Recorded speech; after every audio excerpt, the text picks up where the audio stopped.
Hello, listeners, and welcome to another episode of eCom Pulse. Today I chat with David Popovich, a seasoned e-commerce entrepreneur who has carved out an exclusive space in the world of online marketing and e-commerce. David shares his journey transitioning from a corporate marketing career at ClubMed to becoming a successful e-commerce entrepreneur. One of David's standout successes is his niche brand Wolfstuff, which capitalized on the deep passion of people have for wolves. By identifying this underserved market and carefully curating products that resonated with wolf enthusiasts, David was able to build a thriving business. David also shares the creation of his self-defense brand, Bodyguard, which addresses a significant pain point for women, providing them with tools to feel more secure. David explains the importance of thorough audience research, how to effectively validate product ideas before fully committing, and the critical shift from dropshipping to building authentic, customer-centered brands. David highlights the need to focus on niches with real pain points and how doing so can lead to sustainable, successful businesses. Whether you are looking to enter or grow within the e-commerce space, this episode contains practical advice and actionable strategies from someone who has experienced the journey and knows what it takes to succeed. David's story is a testament of power of perseverance, research, and keen eye for untapped opportunities. Let's get started.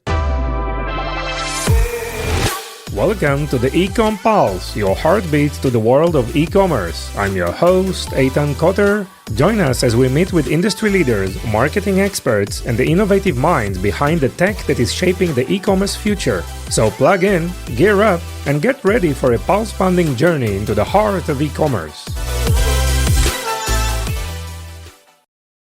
Hey David, how are you? Welcome to the show.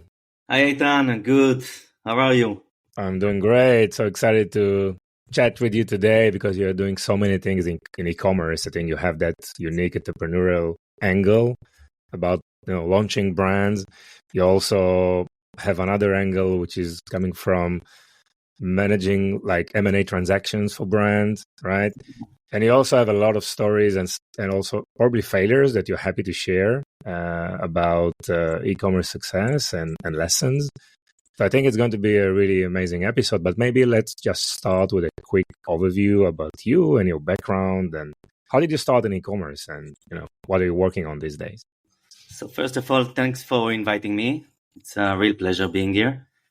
So my name is David Popovich. I'm 45 years entrepreneur living in Israel, and my background is in marketing. I started back then in big companies, and my last role was in ClubMed as a marketing manager. When I realized that I'm just doing many things for others, but for myself, just sitting on the seat until the pension was something that was not really.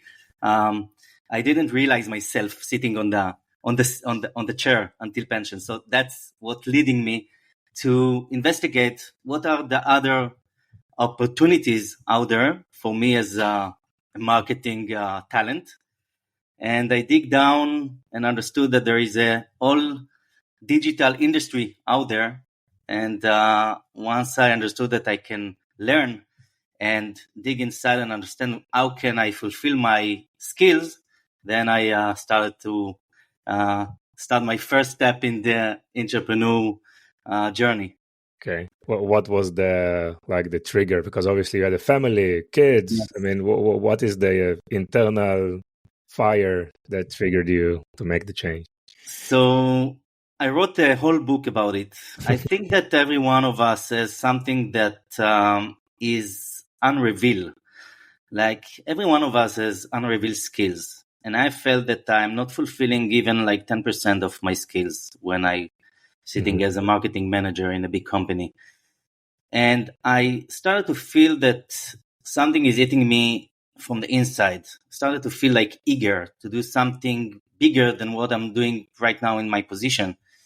And then when I felt uncomfortable in my comfort zone is the specific time when I decided to start investigate what other things I can do rather than just working for others. And I think it's a comfort zone, or you are really, really feel comfortable inside and you don't even start investigating what is the other thing that you might do or you feel that you are not fulfilling yourself. And once you have this pain that, listen, I'm good in what I'm doing, I'm enjoying my position, I really had a great time in ClubMed. It's a big chain of resorts worldwide.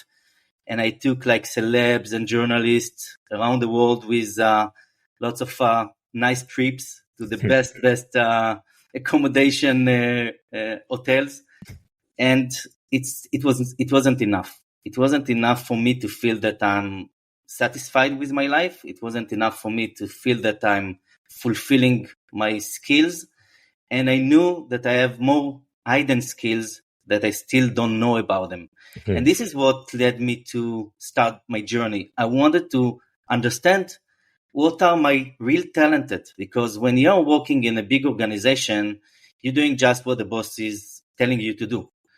But when you are like removing the dust from the hidden skills, then you reveal your benefits, your added values. And then you understand what is the value that you can bring to the world. And then I understood that it's not enough for me to work just for the salary, because I'm not giving enough value to the world. And when I understood that money equal value, then I made a switch in my mind and started to look for other opportunities and look what can I do with my skills. Okay, so why digital commerce? What's in this industry that was so exciting for you? So I didn't know what is e-commerce, and I can tell you even more. I didn't know that people can really make money out of their hands. I didn't know there is an opportunity or possibility to make money from something that it's not your salary. Because I grew up in a family that are, 9 to 5 employees. My father worked in El Al, which is the airline company in Israel, for 46 years until retired. This is what I learned back then in home. This is what my parents taught me. And I didn't know that you have the opportunity to make money from things that you are doing alone, like independently. So first of all, I had to try to understand how to make money. This is the first thing. So when you are searching on Google or Facebook, keywords like making money online or after work, after work positions, or something that are leading for a keyword that afterwards you can start seeing ads. Okay, once you type keywords that are not the usual keywords, but online work, working from home, for example, this is like the keywords that I typed. And then I start seeing ads, like retargeting ads, what we know today as retargeting ads. But back then I didn't know what's happening in the backstage. I just suddenly saw ads in front of me. And then you start clicking on these ads and start learning that there is a whole world out there. And the whole world out there is like the digital world and the way of making money online. So I started to investigate what can I do. And the first thing I saw is like Amazon. So I tried to do Amazon arbitrage. And then I saw eBay. So I said, okay, I need to try eBay dropshipping. So I did dropshipping from Amazon to eBay. Then I started to do Etsy. So I did print on demand. So basically, the e-commerce world and the trade world and the sales world was something that was triggered me. And I was really into it because I grew up as a salesperson. And in my career, the first position I did was a salesperson. So I didn't attracted to doing digital marketing agency or something like working as a freelancer. I was attracted to the sales world, and the sales world is e-commerce. So I was just investigate what are the possibilities in the e-commerce, and then I started to learn. So I came back home at 6 p.m. for my role in ClubMed as a marketing manager.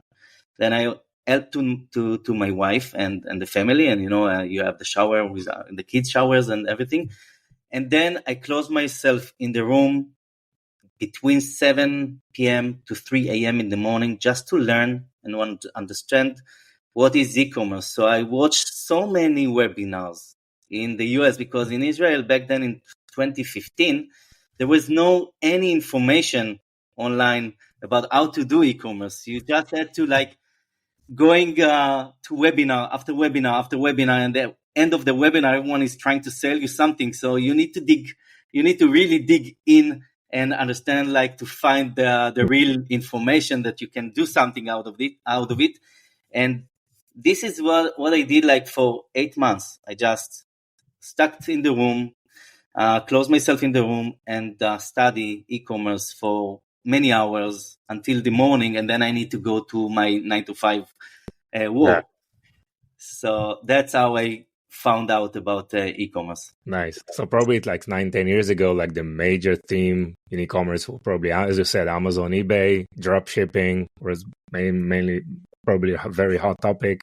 Maybe just the beginning of online digital courses, right? So what was the first initiative? What was the first project? Okay, so since I came from a marketing and I was like a brand manager for many years, when I did Amazon arbitrage, I understood that Amazon audience are not my audience. Okay, the customer is not mine. And this is where I realized that if I really want to build an online brand, I need to have my audience. So I did arbitrage. It was nice. I sold like a sport battle for sport people that running for runners, and I managed to sold the stock, but I didn't have the audience at the end. Okay, I didn't have the customer. I couldn't send him email or message because Amazon is blocking you. So you're just like an employee in Amazon. And you don't want to be an employee. If right? you think about it, you just employee of Jeff Bezos, and you operate a store Nice. under this big mall. And I understood that it's not what I think as a marketing manager, as a marketing person. As a marketing person, you want the ability to retarget the audience, to offer him special offers, and to send him a thank you email after the purchase, and to send him something nice for birthday. You want this relationship with your customer. And if you don't have this relationship, so basically you don't have a business. Mm-hmm. So with this mindset and the idea in my mind that I need to build a brand, I found out about Shopify. I really love to click on buttons. And when I clicked on a button in Etsy, I found out that there is a Shopify store, and I said to myself, wow, this is a huge platform. This is something that it's allowing me the ability to open my own online store and to manage this audience and clients. And I opened a store in a niche of something related to Lego. And then I understood that there is a copyright thing. So I move on to a jewelry store for Christians. And then this is also failed. So I went to open a store for twins, baby twins. Because I know that I want to sell like in doubles. So I know that if I'm selling like for twins mom, it will be in double because she needs like a very nice red shirt, and then the boy will wear the blue shirt or the pink and blue, and all kinds of different things that are coming with double. But this store managed to make sales, so it's the first time when I build a store, and I also invested in positioning and brand and branding and everything. Logo was very nice. And it was the first time that also I did influencer marketing, and I'm talking of the year 2015. End of 2015 was like no one talked about influencer marketing, and I did micro influencer marketing, and it was booming. Like I managed to do lots of sales just from influencer marketing. But then I realized that people are buying, and it's a dropshipping store selling clothes from AliExpress in China to American's mom. And I realized that something happening in the middle because I'm not making money. Like my ROI is not positive. And when I investigated, so I think that entrepreneur need to investigate a lot. Okay, it's part of being an entrepreneur. You really need to ask a lot of questions yourself and the people around you. So I asked the moms that bought in my store why they are not coming back. Or I asked the moms that are they left the cart behind, abandoned cart, why they are not proceeding to complete the purchase. And when I got the answers, I understood what's happening here. Basically, they have no trust in me, in the brand. And secondly, they are not willing to try clothing that are not they are not known. Okay, they are not branded clothing. It's not a big brand. It's not something that had the quality check. So I would, as a mom, I don't want to try all kinds of fabrics that are not known. Yes. And try it on my baby. So my new baby born. Yes, it's like the fabric quality and what kind of a quality. Exactly, it's a fabric quality, and when it comes to touching the skin, you don't know what can be affected. Like the skin can be affected of. So I understood that I don't have a business, and I closed the store. But all these investigations and really understanding the audience brought me to a system that I developed. It's like kind of a method that if I want to understand my audience, I really need to try understand the audience before I'm launching a store. This was a big hit, okay, because until then, I open a store, I put products, and then I market it. But the idea of asking my audience and really investigate them and try to understand them even before launching anything was the breakthrough. This was the breakthrough in the way I'm doing marketing and the way I'm doing e-commerce. And then I realized that it's not enough to ask like few people. I need to ask hundreds of people. But I cannot start asking like hundreds of people in the US what they are thinking about and what they love. And then I developed this method of getting into a profile in Facebook of many, many people, like hundreds of people. And, in the profile, in the Facebook profile, you have the more button. The more button is something that everyone has in his profile. And then when you click on it, you can see TV, you can see movies, like everything this person really like. But you have also the likes, the pages that this person made likes on. Mm-hmm. So lots of people are doing likes for many pages that are they are triggered by their passion, by the way they appeal to them. And when you get into this page section and you start scrolling down, you start seeing all kinds of patterns. And this is when I started to understand niches in the US and started to figure out that Americans are living by tribes. Like in Israel, we also live by tribes, but in the US, you can just, double it, triple it, multiple it, and it's huge. So millions of people really love tons of things. One of the things that I figure out in this investigation is that people really love wolves. And this was the big hit when I understood that this creature is an amazing creature. It's a spirit animal of so many people. People are tattooed themselves on the body with lots of wolf visuals and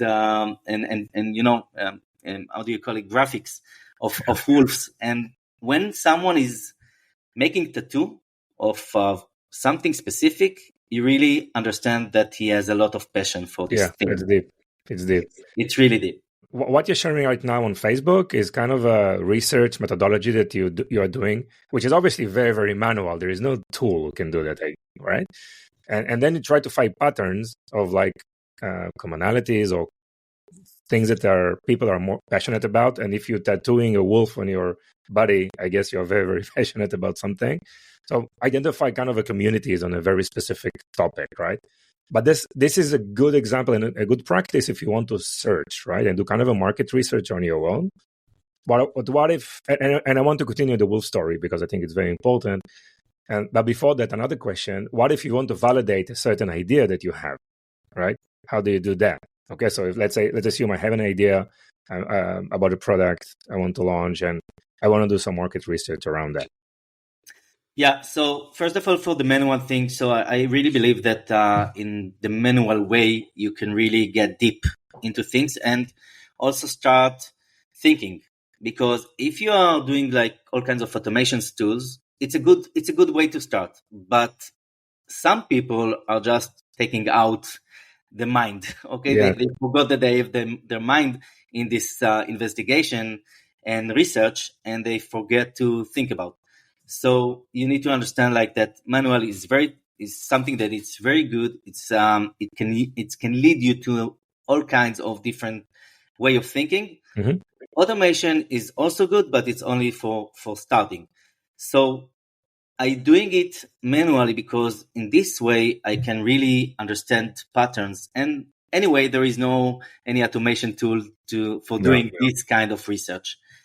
And what was your second No, question? I'm saying what this is like going to the Facebook pages, right, and Yeah. more, and see your Yes. friends and what they like. It's probably a good research tool to try to find patterns and communities and topics that people are passionate about.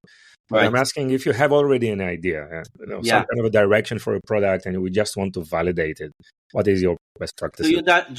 you're just going to the next step in the method. Okay. Well, once I have this niche, and this first step is for someone that is not even able to think about a niche or he doesn't have any idea. But Mhm. once I have an idea and I found my niche, then I'm going to the next step. The next step in the method is like audience building, is having this Excel sheet when you put all kinds of different elements in the niche. So, for example, I will start filling up all the communities that I see in the niche, and I want to see what is the size of each community and what they are talking about. So I will get inside the community in the Facebook group or Reddit, for example, and I start to be part of them and start listening to what they are talking about. There are many social listening tools out there. You can use some of them, or you can do it manually. Yeah. Just get in the Facebook group and start listening.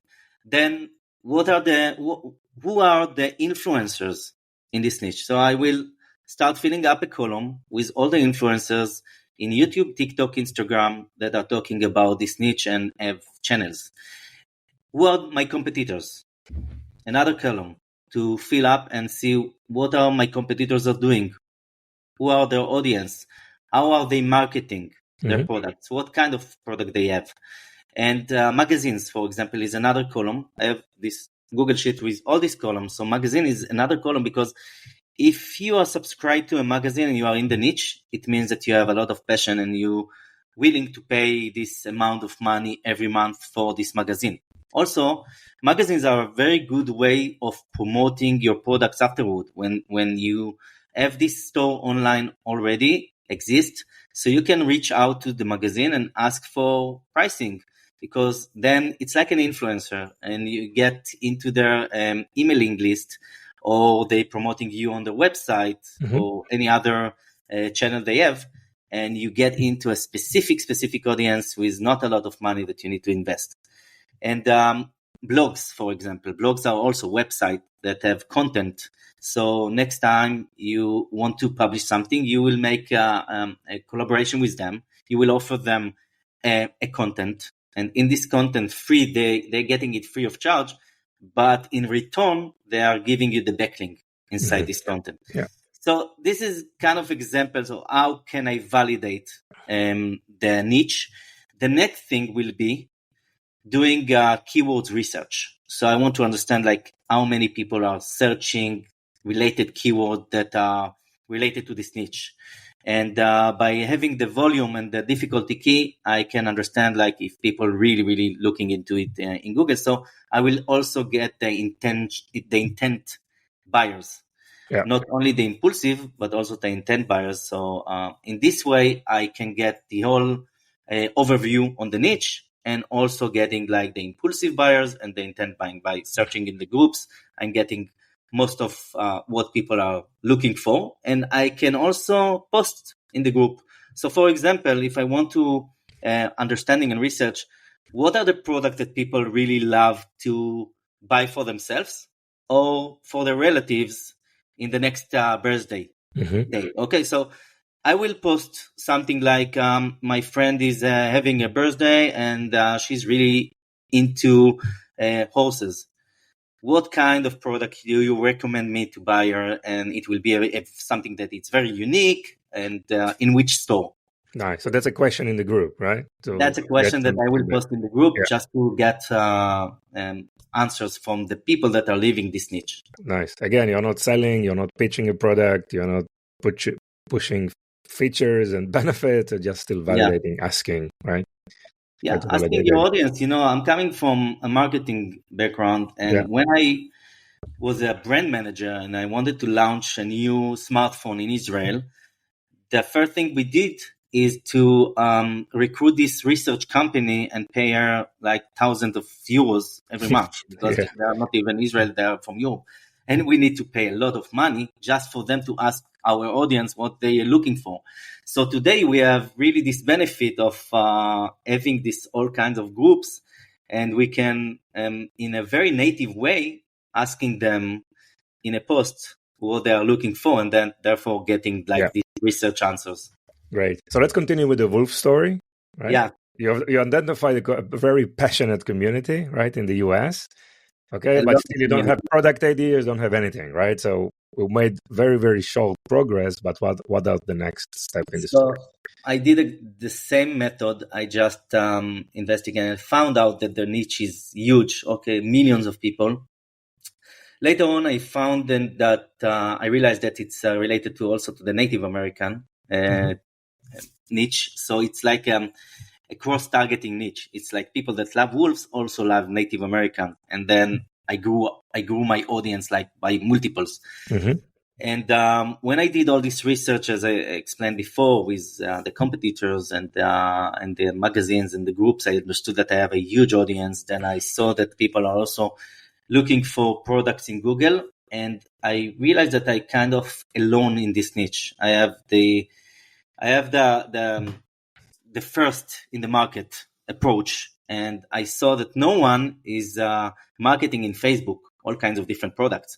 I saw that most of them are doing great SEO. Okay, when you search, for example, for wolf necklace, you will find some online stores, but no one is doing pushing. No one is pushing in push marketing in Facebook and Mm-hmm. Instagram. So I was the first one that launched a store in this wolf niche. I called it Wolfstuff. It was back then in 2016, just before Christmas and just before Black Friday, and then Christmas. So it was a huge. It was the right time to launch the store, just for the holidays, and everything is timing. So I launched the store, and really fast I saw that I get into a vacuum niche. So no one really offered them product that they really want to consume. So the first product that I offered was a bracelet. It was a nice bracelet with feathers that was very appeal to the people that love Native Americans. And then I started to launch product after product. And when you understand your audience, you really understand like what kind of design they love, what are the elements that you need to put in the design. And I started to do print on demand. So I was the first one in Facebook to launch bedding sets with elements of Native American wolves on it. And it was like big bedding set. It was like king bedding set in the US. You have like all kinds of different sizes, and there are big sizes. And there are not so many factories that are operating this kind of machine. But I found someone in China, and they did all kinds of different sizes from the single to the twin up to the super king. And that was my added value and the way I positioning myself on the competitors. Yeah. No one offered this kind of products, Okay. and really fast it became a very successful store. Interesting. So a few questions here. How did you move from the niche definition, the opportunity definition, to the product itself? How do you identify which product might be relevant, or it was like a, testing mode, or how do you So in the beginning, define product? it was just testing, like running products in Facebook ads and see what's appealing to the Before audience. you manufacture the product, right? You're just testing. Yeah, just Yeah. testing on designs. Mm-hmm. I'm getting like the design from the factory, and then afterward they gave me the possibility to be the first one to try this design before they launching it to AliExpress or Alibaba. Yeah. So they said, like, David, take this design. We think it's worth trying. Try it first, and we give you this how do Okay. you call it? Like the first one to market. So I market it, and then I tried several designs. In the beginning, I didn't have the idea of what my audience really wants to Mhm. have. But then when I saw patterns in the designs, I knew that I need to have some elements in the design in order to be succeed. So it's like the feathers, it's a dream catcher, is the wolf, is the native tools of war. And these kind of elements, when I put them inside the design, I increase my chance to succeed with this design. Nice. And on the backend side, it's no longer like drop shipping or AliExpress, right? You start working with factories, sending designs, getting samples, obviously building your network over there as well, right? Yeah, exactly. And also, travel to China, going to the factory, sitting with the factory owners. It's became like a business and not just drop shipping from generic products or randomly products from AliExpress. And I think this is the way of building the business. And today, if we talk about like 2024, the drop shipping method is something that I think it's not relevant anymore, because even trying today and testing requires a lot of money. Yeah. Advertising like increased dramatically.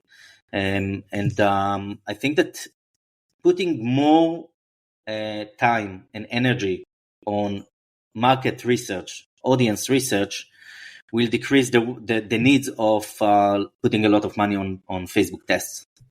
Yes. So it seems that there are not enough margin on the dropshipping business, maybe POD as well, right? I mean, just maybe it's a complementary to other things that you do, but just launching a business like it used to be probably like in the last 10 years, probably not a viable business plan anymore. Yeah, I think so. And this is exactly what I'm pitching in my in the market. This for the Israeli market is also becoming not relevant. But first of all, not because only the advertising. Okay, you can try to advertise in other ways. I think it's the service of the level of service. Like, people are not willing to wait for so long until the product arrived. And if they are getting the product after 2 weeks, are they going to come back and buy more? Most likely not. And if we don't have the return customer, we probably are not able to, establish this brand as a brand. It will be just nice to have online business, but not something that we can last long for many years to come until they exit, at least until they exit. Yes. So it's something that we need to take in consideration when we operate these kind of online stores. We need to start them from beginning, from scratch, in a very authentic way, and not something that is just trying to sell and push. You need to think about your audience. It's not just numbers, it's people out there. Yes. I want to repeat to this phase of testing products after we've identified the opportunity and the niche. Obviously, you quickly build a landing page or some kind of a platform to accept initial orders, maybe canceling those orders initially just to test. Share us a little bit more about this testing and how do you do that? All right. So this related to what we are doing today, because we still need to find a way to build a business without needing to invest so much. Okay, and I'm looking at it as a startup, more likely bootstrap. Okay, e-commerce business is like a bootstrap. When you're starting, you just want the MVP. You want to just fill the audience and have the first traction. So when I getting into a specific niche, and today the niche that I would like to get into is a pain niche. It's not just passion, it's a pain. So you want to solve a problem. And by solving a problem, you can really get the traction much, much faster than just giving them nice to have products. Yeah. So you mean focusing on the must-have, not on the nice-to-have? Is it related to the current ecosystem in terms of macroeconomics and many things that are happening in the world right now? Right now, there are many people that suffer from things, and we have the ability to solve this problem by offering products. It doesn't necessarily need to be like cosmetics or supplements. It can be also like consuming products. But if you want to manage to sell something, you need to be out of the box. You need to position yourself differently. And the way we are doing it with product is to create bundles. So the first thing I will do is to understand what is the pain niche, okay? In which kind of a pain am I going to solve? And then creating a bundle which will be built from 2-3 different products that's solving a specific problem. Then we have this kind of a product that is not available anywhere. Okay, no one have this bundle, and you can sell products that are on shelf in Amazon or AliExpress or Wish, but once you bundle them together into one product, then you differentiate yourself from all the competitors. Interesting. So what you're saying is in the US, definitely it's very, very difficult to launch a new product that no one else is doing, right? On a product level. But on a bundle level, then that's another very important area for differentiation, bundling things. And maybe it's related to your new venture, right? With My Bodyguard. So maybe let's check My Bodyguard as an example and take us through this thought process. Okay, so in My Bodyguard, we understood that there is a huge pain here in Israel. Women are not feeling secure enough and self-confidence walking in the streets at night. And it's not related to the war, okay? It's related to themselves and to the way they are feeling. So we wanted to solve this huge problem by giving them this kind of a keychain, which is a self-defense kit. So we just took like 3-4 different items and matched them together into one kit and called it My Bodyguard. And My Bodyguard became a very, very successful brand in a manner of 3 months. We managed to get a lot of sales and customers. And from here, what you have is a bundle that is sitting on a landing page. So if we're talking technically for a second, we are working on light funnels. Light funnels is a kind of a new platform in e-commerce which enable you to make upsells, downsells, order bumps, all kinds of different elements that giving you the average order value to increase the average order value. And by using light funnels, we can get a purchase of 149 shekels or $50, for example, on the front end. And then by offering them more products in the back end by upselling, we can have the average order value increased to before the $150. Before the transaction has been completed cash-wise, right, on the credit card companies. So what's happening definitely is that transaction is open in the system. Okay, it's not closed once they push on when they click on the button buy now. It's open, and then we can offer them in different pages more products. It's exactly what's happening like with McDonald's. So when you put your order, you're not going to the thank you page. They're asking you if you want to enlarge and increase your order. And this can be done a few times, right? How many times you keep asking? Like 3 or 4 times before the final? 3 or 4 times, yeah. 4 times. So the basic product is the bundle, right? And then you can add more products. Yeah, exactly. So the basic product is the bundle, is the kit. And then we have more products in the back end. So they are not seeing these products in front and before the purchase, just after they put the credit card inside. And what did you find in Light Funnels that was so exciting versus all the other?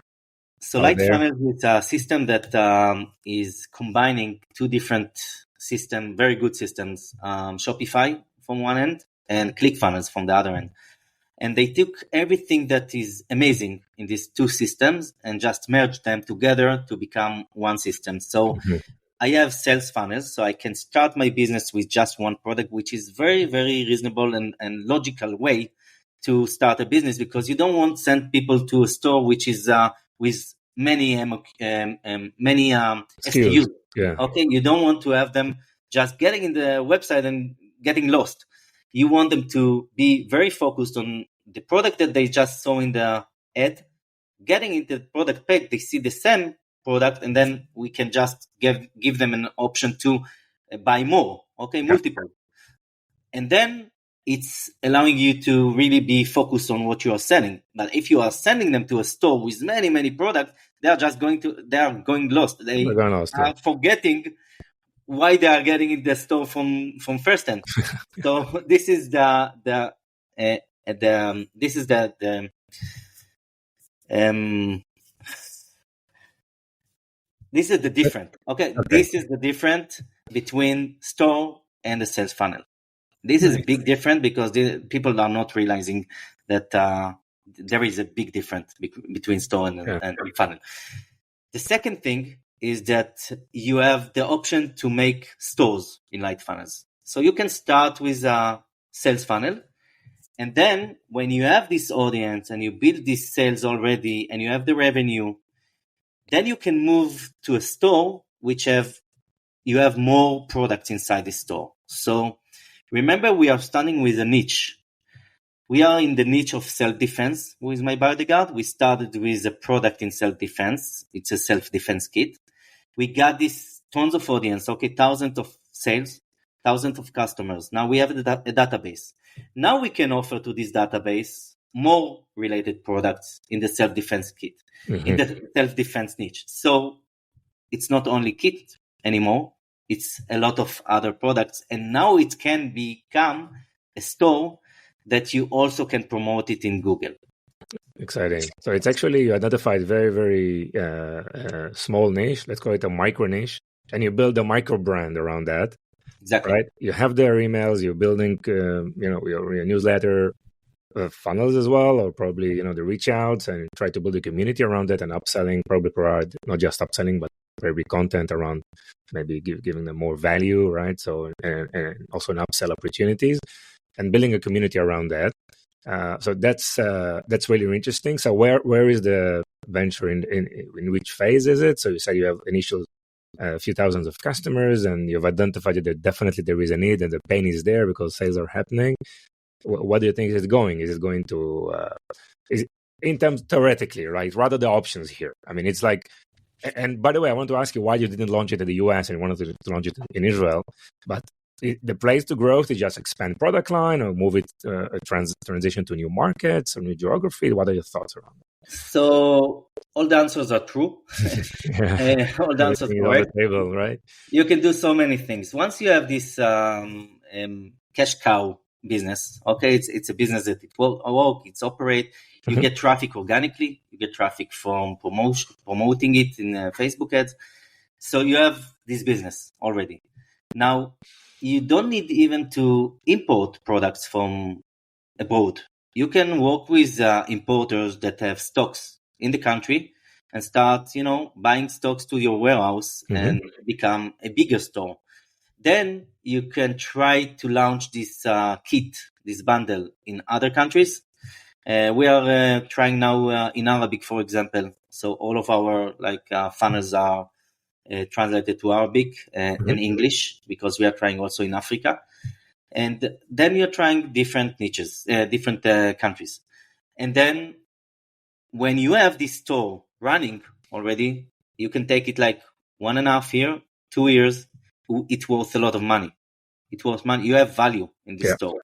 This is why I said, we're starting as a bootstrap. We can even getting investors putting money inside. So it's like a startup. And then at the end of it, there is exit. Yeah. So talking about exit and the mindset of founders to define their, products and businesses that they have kind of a North Star, or maybe let them think about a company that might acquired them, right? So let's spend some time discussing about trusted brokers and what's your plans here. So Trusted Brokers is my agency, M&A agency, and we are helping sellers and buyers to find each other. And it's the biggest brokerage agency in Israel. And we realized that what makes a very good store, a very good exit, is how much time required for the store owners to put inside the store. The second thing is, what is the traffic? How is the traffic divided between organic traffic and sponsored traffic? And if you have a very good percentage of organic traffic, it's getting the multiples much higher. Yeah. Also, what is the return customer rate? We want to look on the stores that have above 30% return customer rate. We want to see the audience coming coming back to buy more. Mhm. So we have some criteria that are allowing us to put the multiple on what will be like the worth of this store. And we take the average net profit yearly, and we just multiply it 3 or 4, depends of the store. Of course, there are also multiple of 1 or even less than 1 if we are talking about dropshipping stores, but we are talking about micro brands that have their own stock, they have their own client tool already, like people are coming back and spending time to buy more. So it's increased the multiples.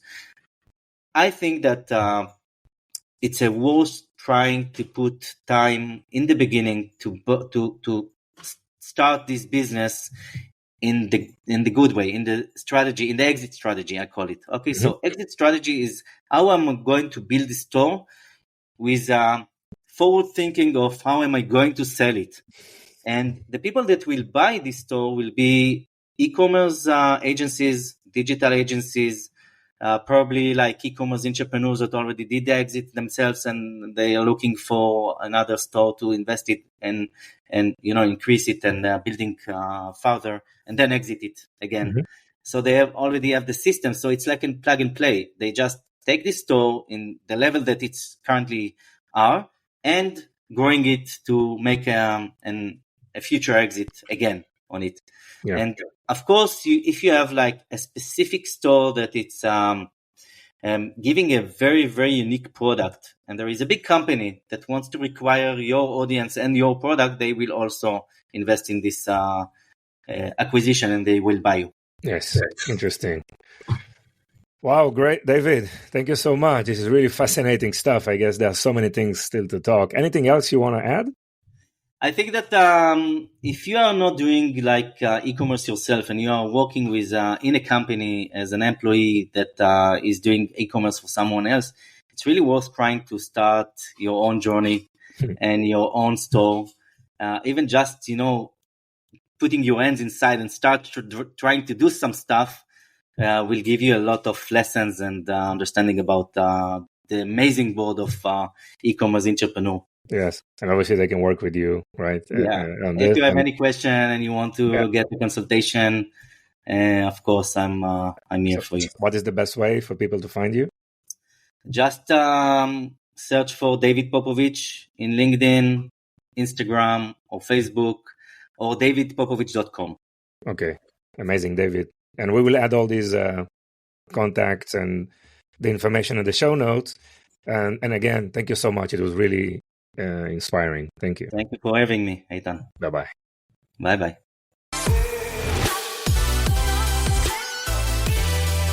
Thank you for joining us on this episode. Your support means the world to us. If today's episode has been insightful for you, consider sharing it with someone who would also benefit. Even one share can make a big difference. Looking to elevate your e-commerce game? Discover Vimeo, a multi-channel e-commerce platform that will transform your business with the power of shoppable video. Visit us at vimeo.net to learn more. It's Vimeo, VIMMI.net. Thank you for being part of our journey. Stay tuned for more invaluable insights in our next episode.